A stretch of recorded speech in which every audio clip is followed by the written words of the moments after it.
Hi అండి. Ice creams అంటే మాకు గుర్తొచ్చేది మేము చిన్నప్పుడు 11:30 నుండి 3:30 మధ్యలో ఒక అన్న పుల్లైస్ అమ్ముతూ వచ్చేవారు.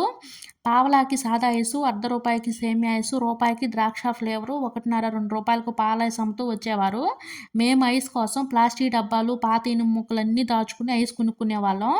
ఒక్కొక్కసారి మా తాతని అడిగి డబ్బులు తీసుకొని తెచ్చుకునేవాళ్ళం. ఒక్కొక్కసారి ప్లాస్టిక్ డబ్బాలు, ఇనుము ముక్కలు దొరికేవి కాదు. మా తాతని డబ్బులు అడిగితే లేవు అని చెప్పేవారు. డబ్బుల కోసం ఏడ్చి ఏడ్చి మా నానమ్మ దగ్గరికి వెళ్తే, మా నానమ్మ మా ఒళ్ళో బియ్యం పోసి తెచ్చుకోమనేవారు. మేము ఆ బియ్యం తీసుకొని మాకు నచ్చిన ఐస్ కొనుక్కునేవాళ్ళం. అయితే అంత ఇష్టం ఉన్న నాకు ఇప్పుడు ఐస్ క్రీమ్ అంటే అస్సలు నచ్చదు. ఎందుకంటే ఫస్ట్ ప్రెగ్నెన్సీ టైంలో కొన్ని ఫుడ్ ఐటెమ్స్ చూస్తే వామిటింగ్ వచ్చేలా అనిపిచ్చేది.